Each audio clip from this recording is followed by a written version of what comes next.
Yin y el yang de los temas actuales.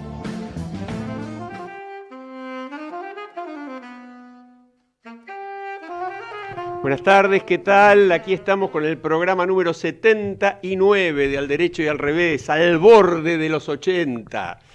Extrañando a algunos amigos que están o de viaje o con muchas ocupaciones, Alfredo, Inés, Adalberto. Pero bueno, a Inés la vamos a tener aunque sea un rato por teléfono y de todas maneras no extraño a ninguno de ellos porque tengo una visita de lujo. Realmente una profesional destacada, una persona muy vinculada con el tema del arte, con el tema también de la transformación social.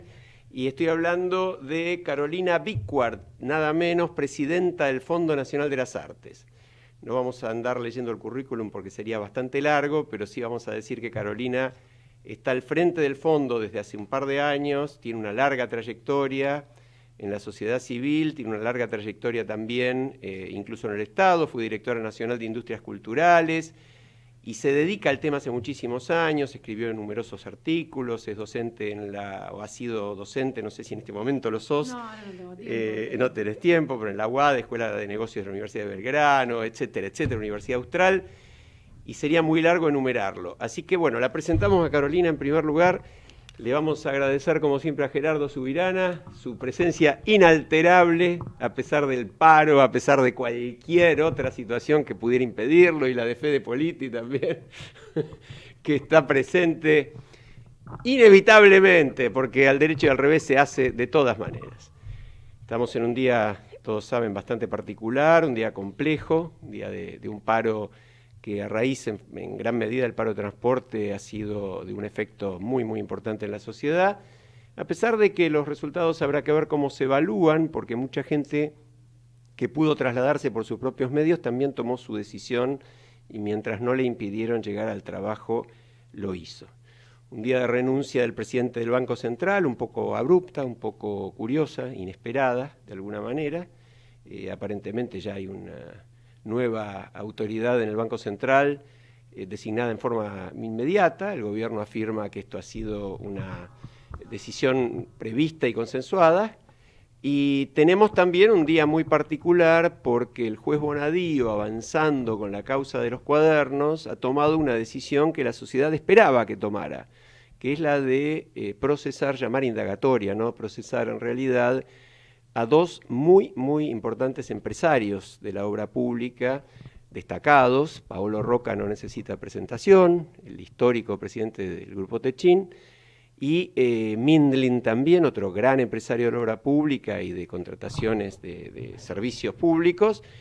Y es una muestra más interesante, por lo menos mirado con objetividad, de que estamos empezando a querer por lo menos leer el artículo 16 de la Constitución y comprender que todos somos iguales ante la ley. Así que bueno, resumida rápidamente esta introducción, Carolina, te voy a hacer una pregunta que para vos es totalmente obvia, pero para la sociedad no. ¿Qué es el Fondo Nacional de las Artes? El Fondo Nacional de las Artes es la mejor institución que existe en Argentina. Así nomás, pero así, sin preámbulo, así te lo digo. Es una organización que tiene 60 años, que se creó, la fundadora fue Victoria Ocampo, para brindarle oportunidades financieras a los artistas y a los creadores, emprendedores culturales, escritores, músicos, actores, bueno, todo tipo de artistas o que trabajan con la creación artística.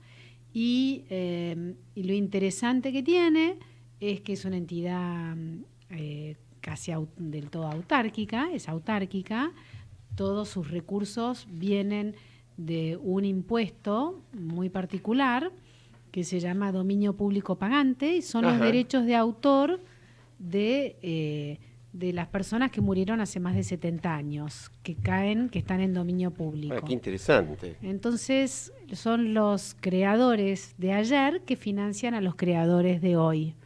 Entonces Shakespeare está financiando un escritor argentino, la Comparsita a un músico, qué bueno. o Gardel, bueno.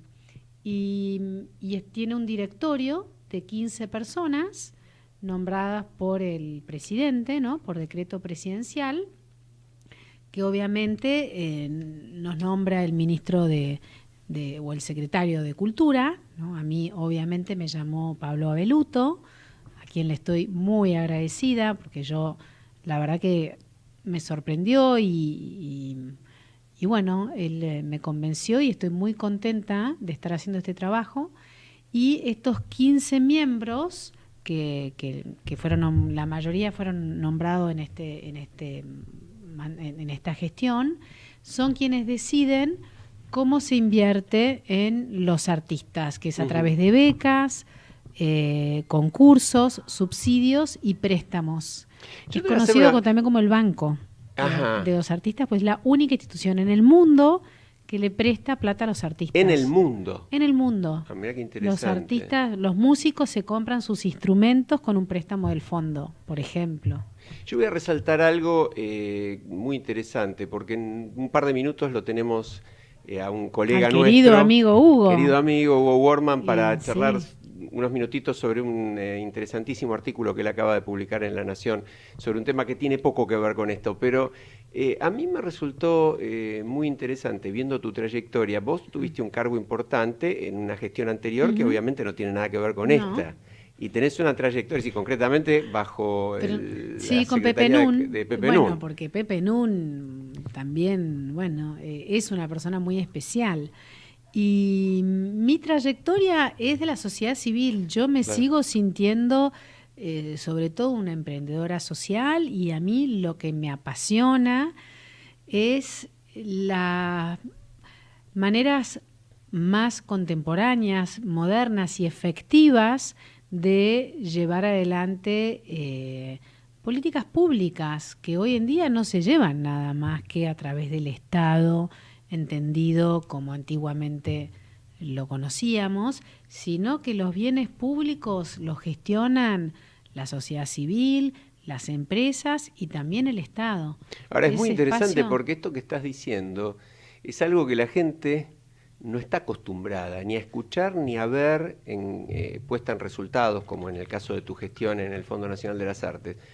No está acostumbrada a ver continuidad en el Estado, no está acostumbrada a ver políticas que se continúan también, no solamente personas y políticas, ¿no? Entonces, yo creo que realmente es algo para resaltar.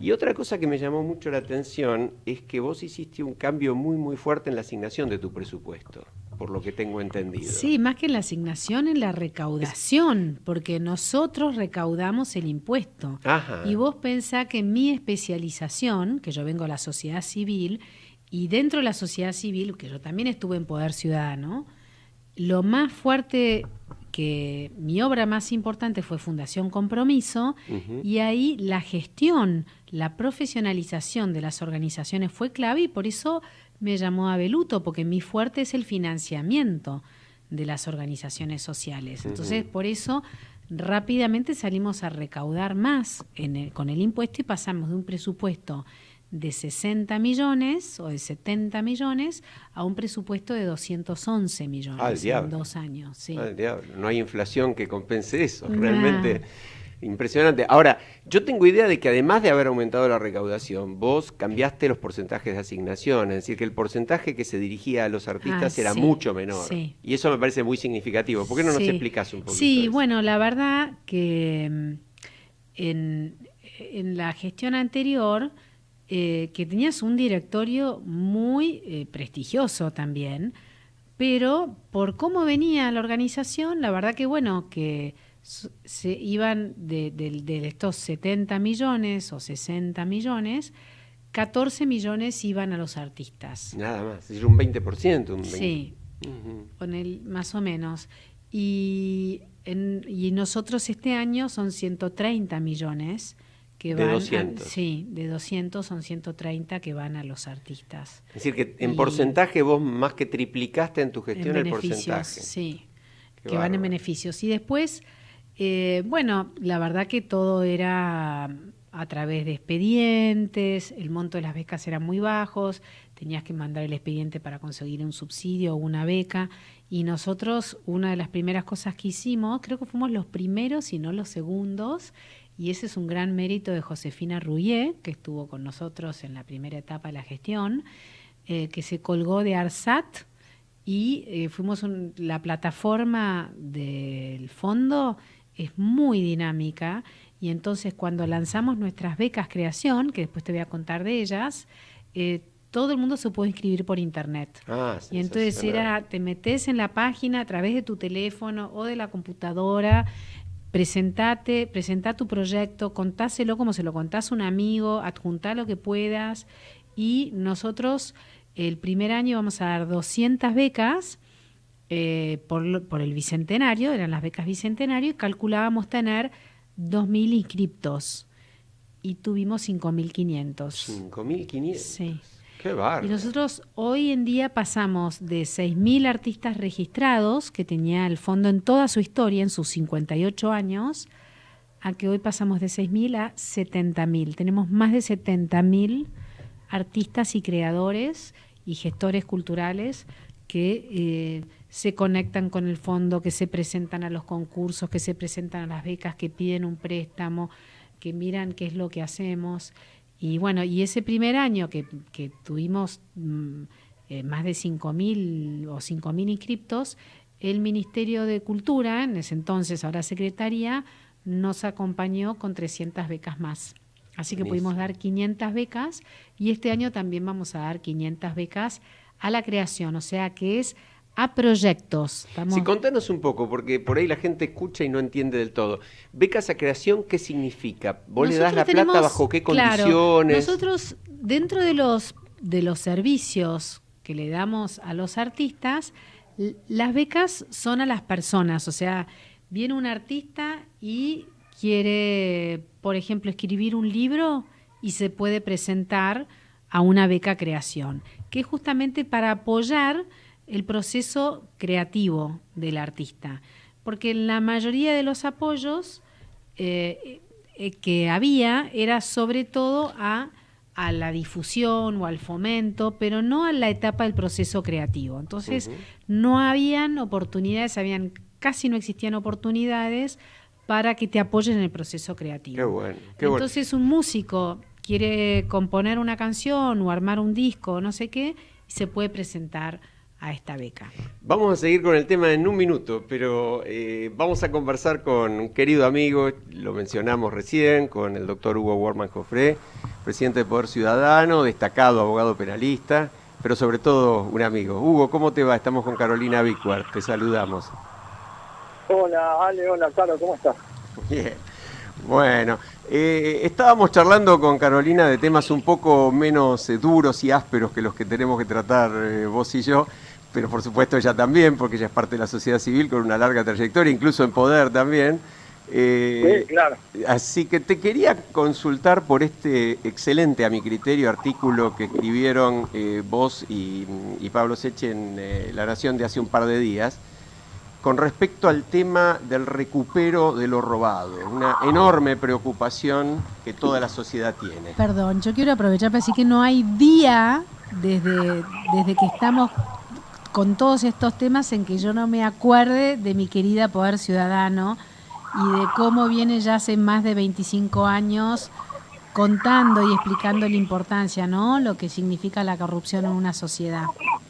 Así que, querido Hugo... Gracias, Caro. El año que viene cumplimos 30. 30. Qué bárbaro. Qué bárbaro. 30. Qué bárbaro. Bueno, te escuchamos, Hugo, contanos un poco. No, bueno, la idea del artículo es poner un poco blanco sobre negro respecto de cómo funcionan las leyes y la práctica judicial, para luego, sobre esa base, ver qué reformas pendientes son necesarias, ¿no? Nosotros decíamos... es una práctica habitual que los embargos, por ejemplo, basta que el imputado, cuando es citado por el tribunal, diga que no tiene bienes o dinero para dar embargo, y se le traba una inhibición general de bienes.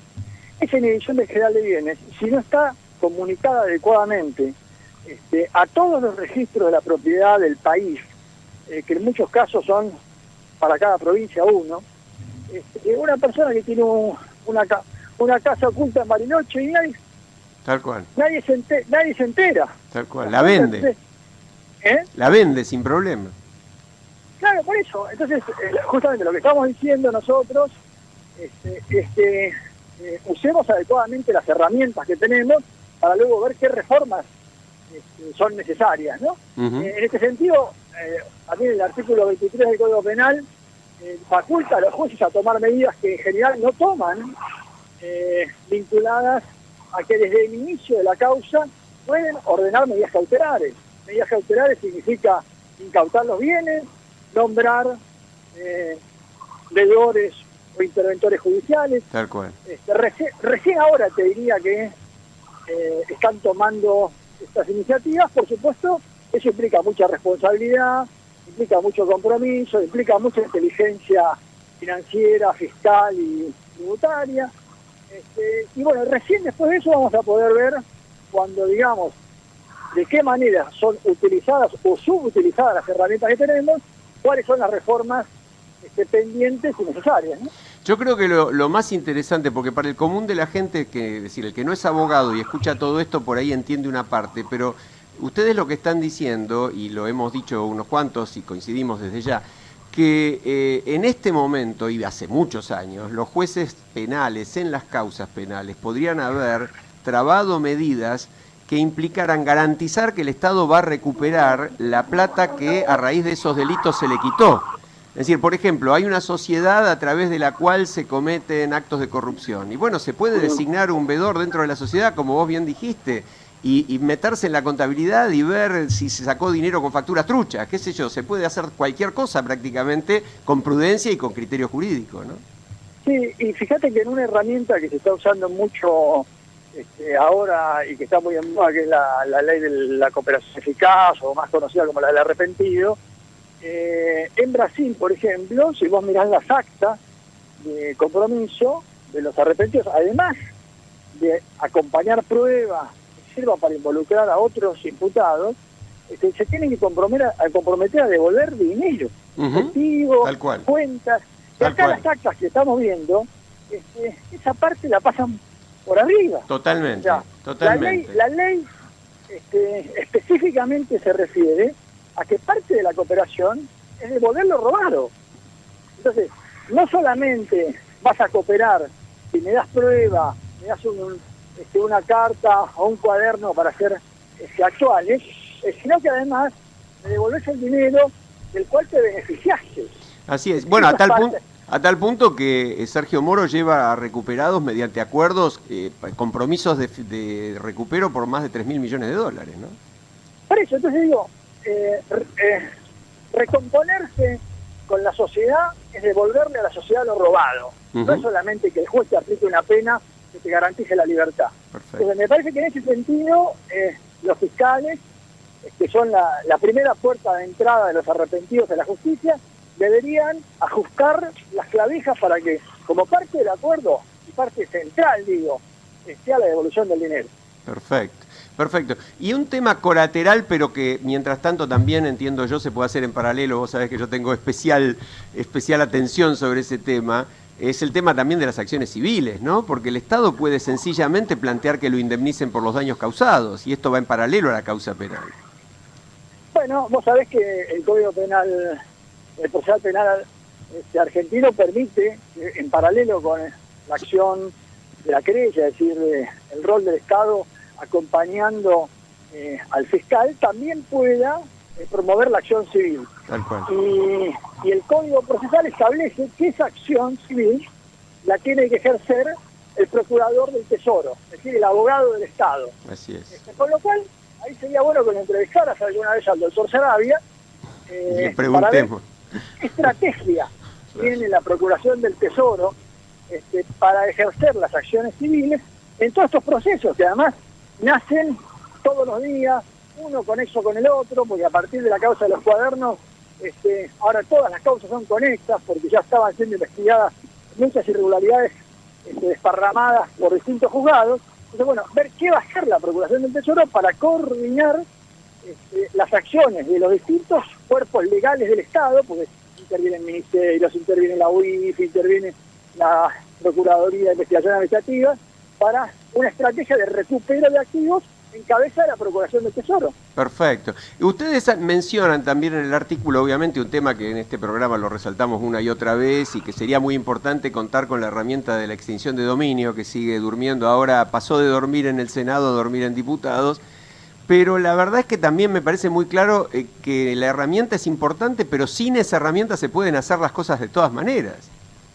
Sí, y nosotros recibimos algunas críticas, porque de alguna manera le pusimos un obstáculo a la estrategia del gobierno de independizar el recupero de activos de la actuación del juez penal, de la actuación del juez civil. Ajá. La política que sigue el gobierno tiende a independizar y decir, bueno, es un juez civil el que tiene que resolver, sin que exista una condena penal, la devolución del dinero o la pérdida de ese bien en particular. Claro.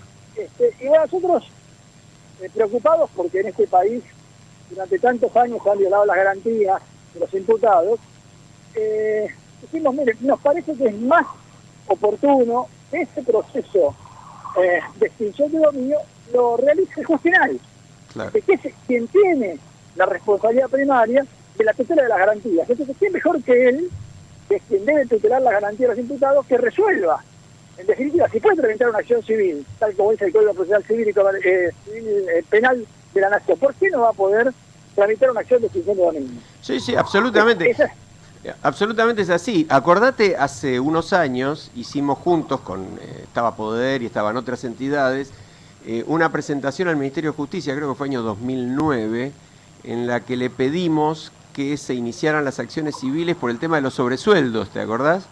Eran más de 600 millones de dólares, ya estaban absolutamente identificados quiénes los habían cobrado, etcétera, etcétera, y como con el pretexto de que no había sentencia en la causa penal, que en aquella época, antes de la reforma del Código, igual se podía iniciar, pero tenías que esperar el resultado en todo caso de la sentencia. Ahora con el Código Civil nuevo, la acción civil se puede hacer en paralelo y ni siquiera necesita quedar condicionada a la sentencia penal, una vez que se produjo toda la prueba. Claro, eso tiene que ver con la reparación del daño, ¿no? Me parece. Correcto, tal cual. En realidad, en materia de extinción de dominio estamos hablando de la posibilidad de sacarle bienes determinados antes de que hubiera una sentencia, bienes de yates, automóviles, inmuebles, antes de que hubiera una sentencia determinada de responsabilidad de esa persona. Es cierto. Y la verdad es que nos parece que quien lo va a hacer de manera más responsable y va a evitar nulidades y planteos de constitucionalidad, es el juez penal. Y además puede tramitar la acción civil, como bien decís vos. Hugo, ¿cuánto tiempo puede llevar este tipo de acciones? O sea, la ciudadanía, ¿cuánto te imaginás que podríamos pensar que se podrían recuperar los bienes? No, bueno, a ver, si vos mirás ya alguna de las causas, la de obra pública, que ya está en juicio oral, que tiene audiencia de comienzo de juicio en febrero, el 23 de febrero, esa causa tiene embargados todos los bienes de los imputados, las empresas intervenidas, y me refiero a Austral Construcciones, con lo cual ya hay dinero incautado, están en la causa de enriquecimiento ilícito de José López, están los 9 millones de dólares. Digamos, hay muchas acciones en las causas, por ejemplo, de las plantas potabilizadoras de agua. El juez Casanelo decretó embargos contra las firmas Rollo y Cartelones. Entonces, la verdad es que hay una cantidad de medidas tomadas. Después lo que hay que ir siguiendo si esos embargos realmente fueron anotados, fueron efectivizados. Claro. Entiendo que en la causa de obra pública las empresas están intervenidas y ellos no pueden disponer del dinero que hay en los bancos ni en las cuentas, los bienes están embargados e inhibidos, con lo cual hay una montaña muy grande de dinero que está en proceso judicial, todavía no pasó a disposición del Estado, pero seguramente cuando termine ese juicio y una sentencia así lo resuelva, van a ser bienes disponibles para el Estado, que yo creo que tienen que ser afectados a la lucha contra la corrupción, obviamente, ¿no? Porque son esa es una discusión eterna. Esa es una gran discusión. Es una vieja ¿no? discusión que hay que darla. Pero además, ¿a dónde se asignan? ¿Quién los, quién los ejecuta? ¿Quién los reparte? ¿De qué forma? Bueno, mira, hay un caso testigo que es el de Perú. Perú, con la mafia Fujimori y Montesinos, recuperó cientos de millones de dólares que tenía Montesinos ocultos en Suiza. Y la fiscal, que era Cornelia Cova, lo citó al fiscal peruano y le dijo: a ver, señor, ¿cómo me garantizo yo que este dinero que le voy a devolver no vuelve a un circuito corrupto? ¿No? Y fíjense lo que es las ironías de la vida. En ese momento, el presidente al que se refería, el presidente peruano, que estaba encarando la lucha contra la corrupción, era Toledo, que ahora está procesado y detenido por corrupción. Por el caso Odebrecht. Qué horror. Entonces, la razón que tenía la fiscal es decir: yo le voy a devolver la plata a un gobierno que no sé qué va a hacer con ese. Y entonces los obligó a los peruanos a crear un fideicomiso que llamó Fedadoy, el Fondo de Dinero Recuperado de la Corrupción o de los ilícitos. Y entonces le iba entregando el dinero en tandas y los peruanos tenían que ir rindiendo cuentas respecto de a qué aplicaban ese dinero. Si lo aplicaban a comprar patrulleros, si lo ocupaban la Fiscalía Anticorrupción. Entonces ella monitoreaba de alguna manera que ese dinero no fuera a caer de vuelta en un circuito corrupto. Qué bárbaro. Hugo, sabemos que estás con una reunión en un rato. Te agradecemos realmente muchísimo y seguiremos charlando siempre de estos temas. Bueno, un abrazo para los dos, un cariño especial para Caro. Bueno, Hugo, un abrazo, a ver cuándo nos vemos. Chao. Dale, chao. Hugo Worman, presidente de Poder Ciudadano. Bueno, muy clara realmente la palabra de Hugo. Vos me decís que Fede. Vamos a ir al corte entonces y seguimos, Nos tomamos un par de minutos. Ecomedios.com AM1220. Estamos con vos. Estamos en vos. Descarga gratis de tu celular la aplicación Ecomedios. Podés escucharnos en vivo, informarte con las últimas noticias y entrevistas en audio y video. Búscala y bajate la aplicación Ecomedios. Podés vernos en vivo en ecohd.com.ar. Conectate con nosotros. Contestador 5 254 2353. Cablevisión y Fivertel no se hacen responsables de que estés cantando este tema todo el día. Serán los días más felices que puedas tú vivir. Con Fivertel y Flow te vas a divertir. Aprovecha Flow más 100 megas, todo con un 35% de descuento por 12 meses. Que este combo es el hit de la temporada. Suscríbete al 0810-122-0200. Más información en www.cablevisionfivertel.com.ar. Telecom Argentina Sociedad Anónima, Alicia Moro de Justo 50 Cava. Quick 30 63 94 53 73 8. Por fin, Deco Propuestas Decorativas. Empresa familiar dedicada a la decoración integral. Cortinas tradicionales, rollers, romanas, orientales, verticales, venecianas, entelados, tapicería en general, toldos. Visite nuestro showroom en Honduras 4613, cuarto piso, oficina 402, Ciudad de Buenos Aires. Contacto al 15 44 78 60 87. Atención personalizada. También nos puede encontrar en www.porfindecoraciones.com.ar. Bueno, estamos de vuelta. Caro, estabas explicando, cuando cambiamos de tema, algo que me parece que a la gente le resulta sumamente interesante. Y vuelvo sobre el tema para que no se haya perdido en la cabeza de nuestros oyentes. ¿Cómo es el asunto? Viene un artista y le pide al fondo una beca. ¿Y vos qué le pedís? ¿Que te presente un proyecto? ¿Que te diga qué hace? En realidad, el artista lo que tiene es la posibilidad de presentarse a una convocatoria para becas, ¿no? Yo soy artista y estoy escribiendo un libro, soy un escritor y estoy escribiendo un libro y quiero investigar, por ejemplo, qué sé yo, sobre la inmigración rusa en Entre Ríos, digo cualquier cosa. Sí. Y hay un llamado que llama las becas Creación, que ya terminó, entonces yo ahí me puedo presentar a las becas y entonces presento mi proyecto y hay un jurado que es de letras, por ejemplo, tenemos jurados por cada disciplina. Nosotros tenemos 10 disciplinas: letras, música, artes escénicas, artes visuales, medios audiovisuales, ¿no? De cine, televisión, arte y transformación social, que nuestra querida Inés va a contar sobre eso, patrimonio, diseño, arquitectura, música. Entonces, el artista, en este caso el escritor, se presenta al concurso, o sea, a las becas en realidad, y hay un jurado que elige los proyectos más interesantes y el que gana las becas, este año estamos dando 500 en total, becas creación, gana 50.000 pesos para llevar adelante ese libro que quiere escribir, que con esa plata puede hacer un viaje, puede ir a investigar o puede tomarse un año, nada más que puede dejar un trabajo que estaba haciendo y con esa plata vivir y dedicarse a estudiar o investigar. Es decir, no tiene un compromiso de rendición de cuentas. No, lo que rinde es el proyecto. No nos interesa en qué gastó la plata, nos interesa cómo le fue con ese proyecto que dijo que va a hacer. Entonces, esa viene la segunda etapa, donde a mitad de año, desde que tomó la beca, se juntan por región los ganadores de las becas y cuentan en qué anda su proyecto y cómo le está yendo. Y entonces tenemos 2 o 3 referentes en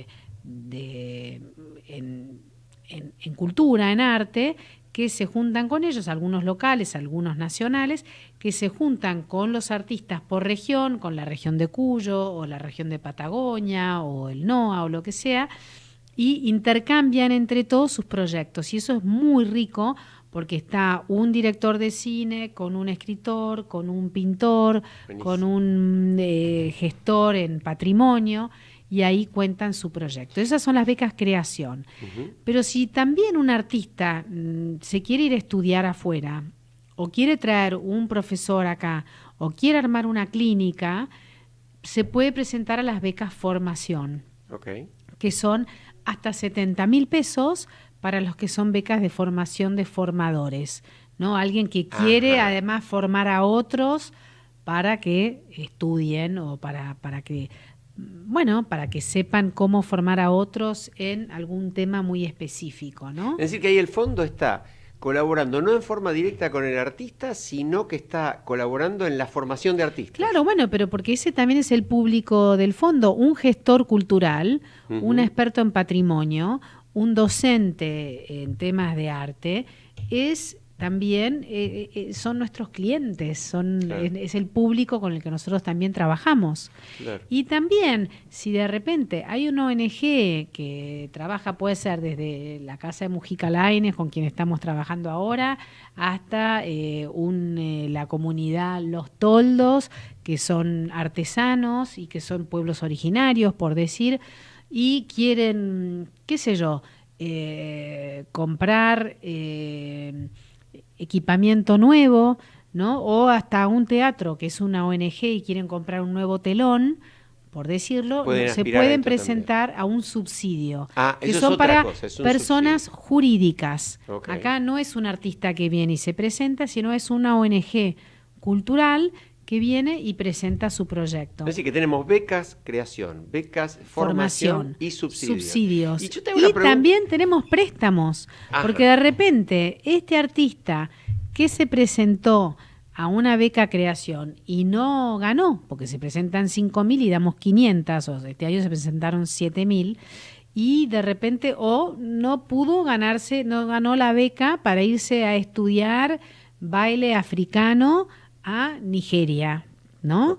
Entonces puede tomar un préstamo, que las tasas es la más baja del mercado, y con ese préstamo financiarse su pasaje o su viaje a Nigeria, a Marruecos, ¿no? Ahora, te hago una pregunta, digamos, muy argentina, ¿no? Uno escucha de todo esto, becas, subsidios, préstamos. Me imagino que los subsidios y los préstamos también se deciden en función de la presentación de proyectos, de jurado, etcétera. No, los subsidios no, las becas y después también tenés un concurso, tenés la obra terminada, tenés tu novela y te presentás al concurso del fondo. Todo eso todo es respeta con jurados, el anonimato. Sí, bueno, depende es decir, no hay acomodo, digamos, posible. Bueno, nosotros tenemos todo tipo de mecanismos para no tener acomodo. Por ejemplo, en esta gestión, algo que se hacía en el fondo, pero en esta gestión lo formalizamos. Ningún familiar directo del directorio puede presentarse. Perfecto. Hasta segundo grado. Después, a las becas tenés jurados, y tenés jurados por disciplina y siempre tenés un mínimo de 3 jurados. Entonces, bueno, ahí es el jurado el que define, ¿no?, a quién le da la beca o a quién no se la da. Perfecto. Con los subsidios, lo que vos tenés es un comité y tenés un puntaje. Si tu proyecto es de Santiago del Estero, quienes tienen menos oportunidades tienen más puntaje, si tienen más impacto social o más impacto cultural, tienen más puntaje.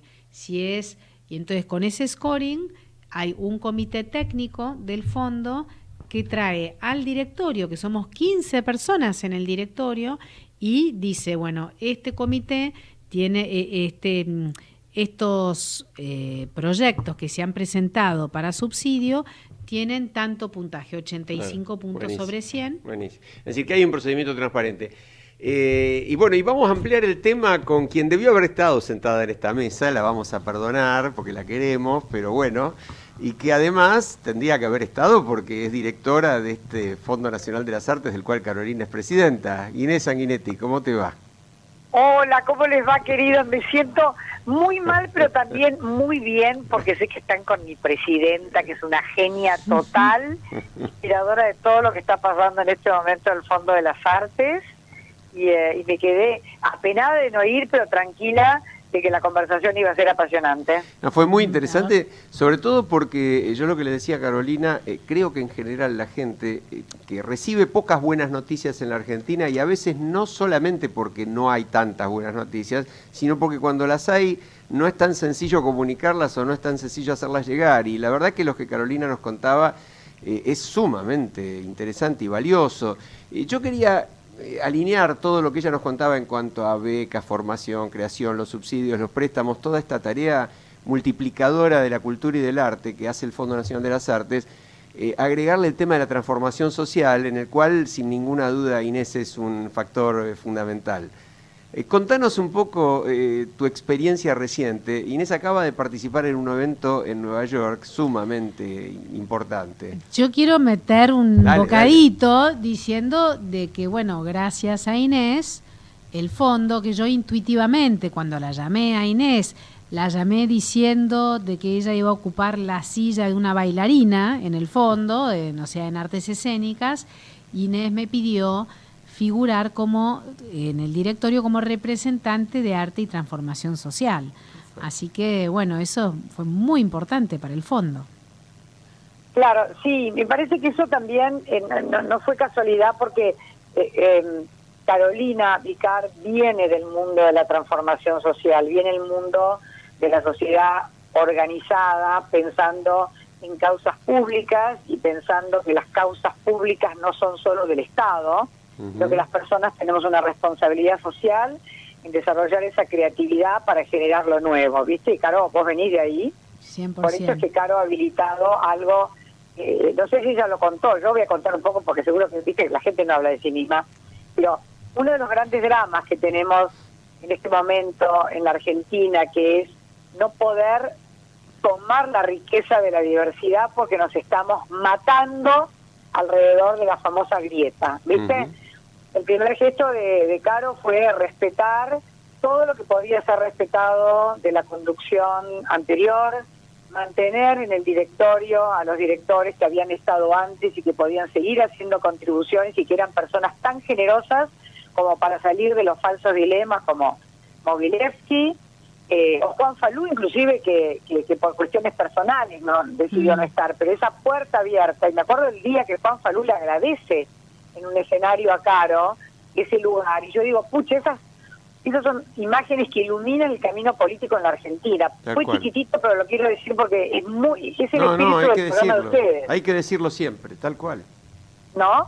Entonces me parece que ahora podemos decir que así como las falsas creencias hacen decir que el gobierno anterior era el gobierno de la patria socialista y este es el gobierno de los CEOs, bueno, resulta que no es así. Por lo menos en el Fondo de las Artes ha quedado demostradísimo que podemos poner en diálogo lo mejor de esa preocupación por el progreso y la equidad social y lo mejor que tenga que ver con las nuevas miradas sobre qué es lo público y cuál es la contribución del mundo de lo privado. Entonces, cuando Caro me invita, me dice, bueno, trata de ver si podemos desde acá inspirar que haya una nueva política alrededor de lo que es la cultura de base comunitaria y que eso quede integrado al famoso mundo de las bellas artes y que eso no sea dicotómico, tipo que o apoyás las grandes compañías y los grandes artistas o apoyás el arte que sucede en los rincones más desfavorecidos.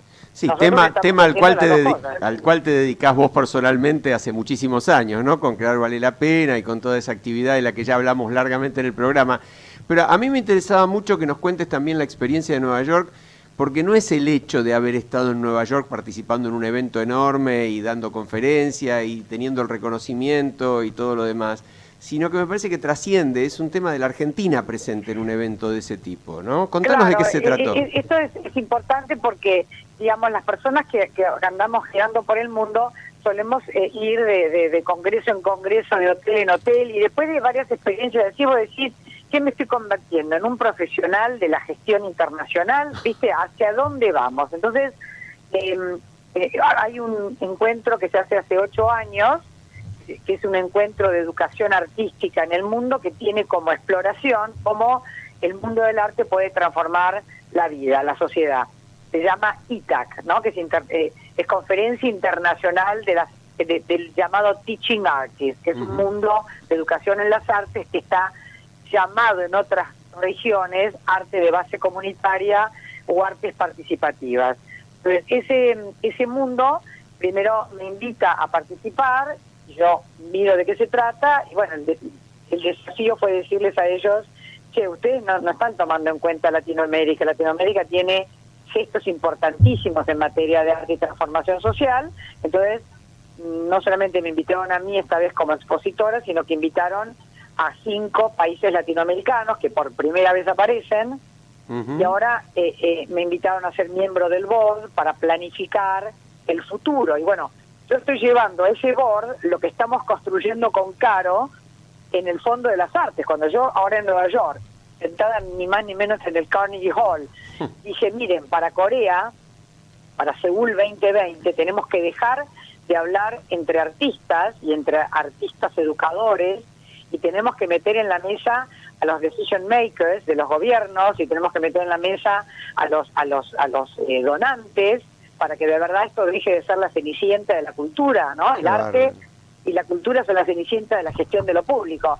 Y entonces cuando dijeron, bueno, pero eso es muy difícil, yo dije, no es difícil, porque nosotros en el Fondo de las Artes hemos reunido 14 organismos públicos y me miraban que no lo podían creer. Qué bárbaro, ¿viste? Qué bárbaro. Sí. Así que hay temas en los que seguimos marcando tendencia, y nada menos que la cultura, ¿no? Con toda la tradición argentina en la materia.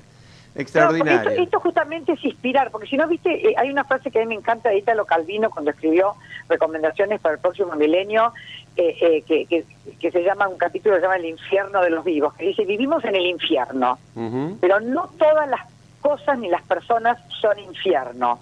Hagamos crecer esos espacios humanos para que no todo sea infierno. Entonces, si vos lográs una práctica virtuosa, como la que estamos logrando del Fondo de las Artes, como algunas que este gobierno está logrando virtuosas dentro de las que están saliendo pésimo, pero si podemos nombrar lo malo, pero también nombrar lo bueno, podemos inspirar mayores crecimientos, si no estamos siempre revolviéndonos en la frustración, ¿no? Y lo podemos convertir también en política de Estado, ¿no? Yo creo que eso es, yo le destacaba a Caro hace un rato, que ella tuvo un cargo en gestión anterior, habla con enorme respeto del secretario de Cultura con el cual trabajó en la gestión anterior, habla con respeto del secretario de Cultura en ese momento ministro que la designó en la actual, ninguno tiene nada que ver con el otro y hay continuidad, ¿no? Y entonces yo leo que el Fondo Nacional de las Artes habla de transformación social, de mejorar la calidad de vida de las personas, de gestores culturales o colectivos para participar de proyectos de creación artística. Y yo digo, realmente, después vos vas al Carnegie Hall nada menos y lo que decís marca tendencia porque no se hace en todo el mundo. Bueno, tenemos realmente de qué agarrarnos para avanzar, ¿no? Yo te iba a pedir, Inés, hacé de cuenta que estás acá y preguntale vos a Caro. Le hago de periodista Caro, porque Tal Caro, cual, dale. No sé si ya se lo preguntaste, ¿no?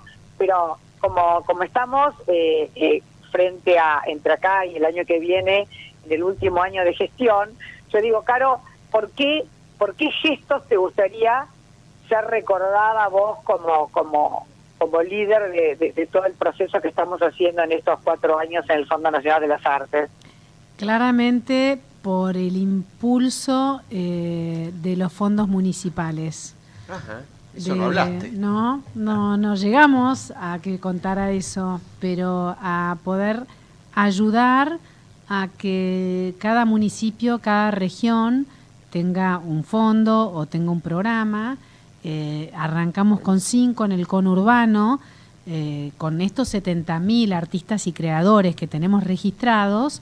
Vemos que claramente la mayoría, a donde más le damos servicios en proporción a las poblaciones en Capital y en Buenos Aires, y que las zonas como el conurbano, como pasa con todo, están sobrepobladas y con menos servicios.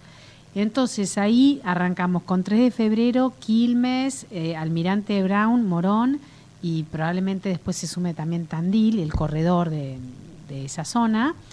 Y empezamos con 3 de febrero, donde el intendente, en este caso Diego Valenzuela, puso 100.000 pesos, el fondo puso 100.000 pesos, y un inversor estratégico, que es el Banco Provincia, puso 300.000, y esos 500.000 pesos fueron a becas, formación y creación para artistas de 3 de febrero, elegidos por un jurado que eligió 3 de febrero con todo esto lo hizo la municipalidad, la Secretaría de Cultura. Nosotros le transferimos toda la tecnología, cómo seleccionar el jurado, cómo comunicarlo, cómo armar la plataforma, etcétera. Qué bueno. Y todo eso, entonces eso está multiplicando por 5 cada peso que pone el fondo, y son 22 artistas o creadores nuevos que forman parte de esta red, ¿no?, de becarios, que son como becarios del fondo. Ya lo hicimos también en Quilmes, ya lo estamos haciendo en Morón, en Almirante Brown, y estamos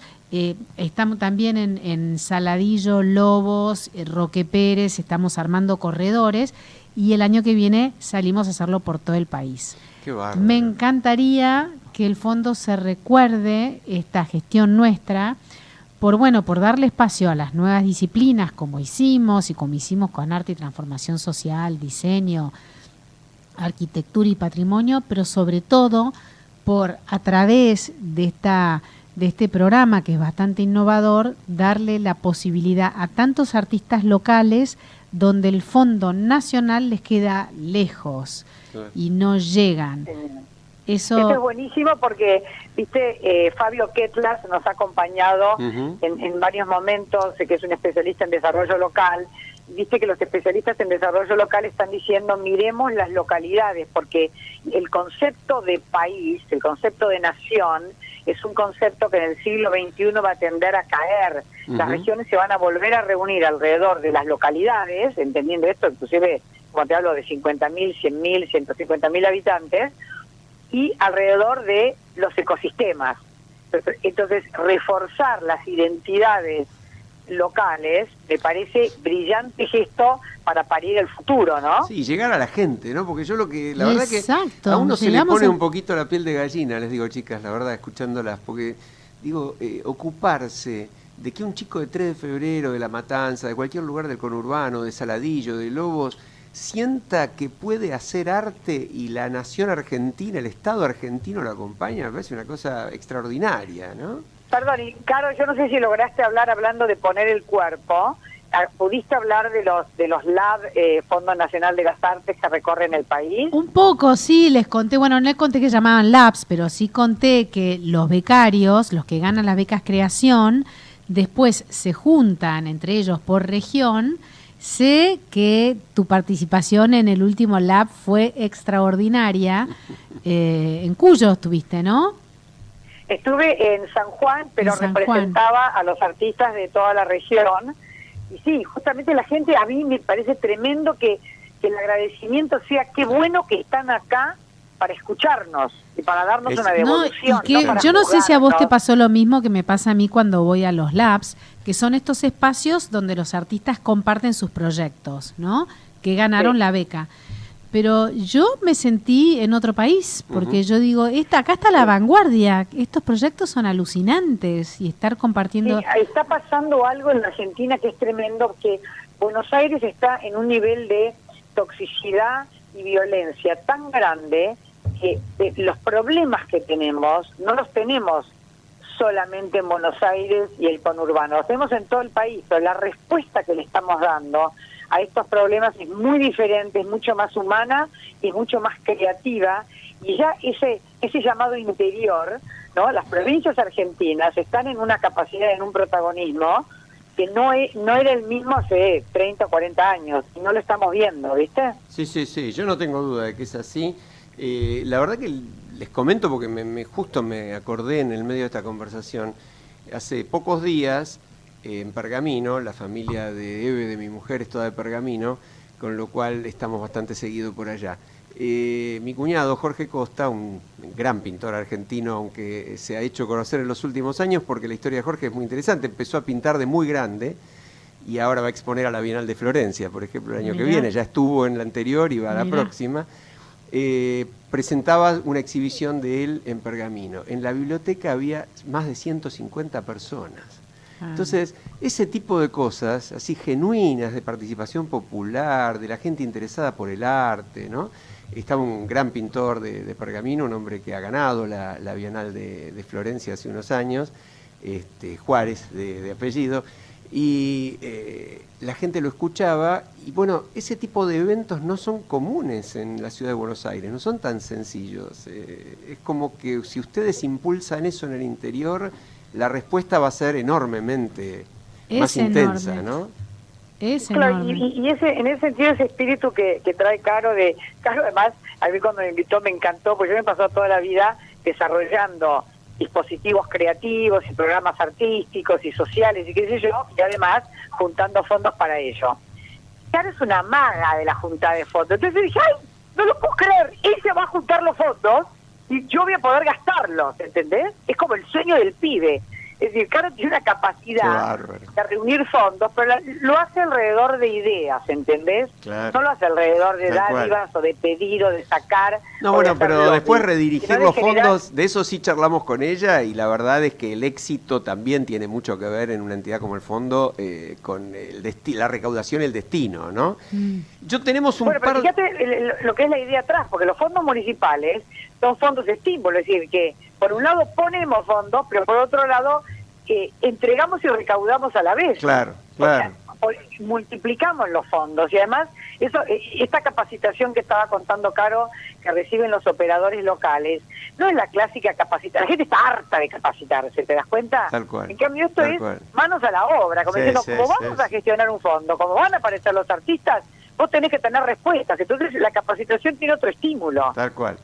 Yo les quiero cambiar un minuto el tema en el final del programa, porque ya nos estamos yendo, ya empieza la desesperación de Fede al fondo, agitando los brazos. Me acabo de dar cuenta que el reloj del aire miente, que el reloj de la televisión todavía me da más margen, así que lo voy a utilizar. Sí. La encuesta que hicimos esta semana tiene mucho que ver con lo que estábamos charlando.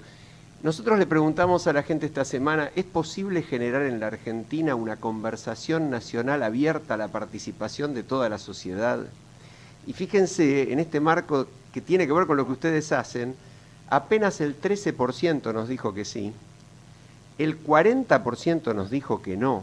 Es decir, que la gente no cree posible una conversación, un diálogo, un planteo no solo para romper la grieta, sino para ponernos de acuerdo en algunas cosas como esta de la cultura. Y un 47% dijo depende de quién la convoque. Claro. Por ahí, siendo optimista, subamos el 47 que depende de quién la convoque con el 13 y tenemos un 60 que por lo menos estaría dispuesto a conversar. Yo creo que personas como ustedes deberían convocar la conversación. Y bueno, viste que la educación es una larga conversación y la cultura es una larga conversación. Las conversaciones más largas, mirá Sherezad, viste, ella empieza una conversación amenazada de muerte. Así que no hay que esperar a que se generen las condiciones para una conversación. No. Lo que hay que generar son las condiciones para esta conversación, no esperar que estemos en condiciones, ¿te das cuenta? Y la tecnología, y yo creo que la tecnología nos da enorme posibilidad para que gente anónima convoque o que nos convoquen a nosotros y que podamos encontrar quiénes son esos convocantes para entre todos construir un país que pueda de nuevo comunicarse. Inés dijo un día algo muy lindo, que es que la Argentina no tiene un problema de activos, tiene un problema de flujos, y yo creo que vamos a encontrar la forma de fluir más entre todos, no lo dudo. Ojalá, bueno, ahora sí nos están echando del aire. Inés, gracias por tu participación. Carolina Bicuart. Gracias, Caro, y gracias a ustedes. Presidenta del Fondo Nacional de las Artes, la verdad que ha sido un enorme placer y hemos dejado en un día duro un mensaje de optimismo y de esperanza. Nos vamos hasta el martes que viene, un abrazo para todos y le damos paso a Voces y Memorias con Hernán Dobry.